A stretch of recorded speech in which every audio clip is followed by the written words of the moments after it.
Hi friends, నాదైతే dinner అవుతుంది. మీది అయిందా ఫ్రెండ్స్? అవ్వలేదా? ఏందో తెలుసా?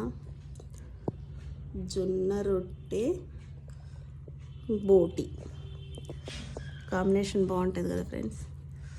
ఎంతమందికి తెలుసు ఈ టేస్ట్? తెలిసిన వాళ్ళు కామెంట్ చేయండి.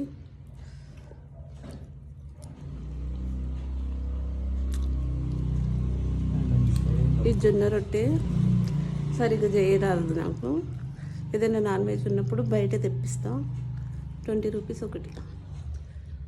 కానీ బాగా చేస్తుంది. ఇక్కడ తెలిసిన ఒక ఆమె, ఎక్కడ సిద్ధార్థ ఆపోజిట్లో కదా. ఎప్పుడైనా తెచ్చుకుంటే మేము అక్కడ తెచ్చుకుంటాం. చాలా బాగా చేస్తుంది. కొన్ని దగ్గర తెస్తే రొట్టె టేస్ట్ వేరే తెలుస్తుంది, లేదో కలుపుతారు, కానీ ఈమె మాత్రం కలపదు. బోటి జొన్న రొట్టె టేస్ట్ మాత్రం మస్తు ఉంటుంది ఫ్రెండ్స్. తెలియని వాళ్ళు ఎవరైనా ఉంటే ట్రై చేయండి. ఓకేనా ఫ్రెండ్స్? మీ డిన్నర్ ఏంటి ఈరోజు? ఏం వండుకున్నారు? ఈరోజు ఎగ్జాక్ట్గా 7:30కే తింటున్నా. ఈరోజు టైం టు టైం. ఓకేనా friends? Bye friends. Good night friends. Bye bye Sunday.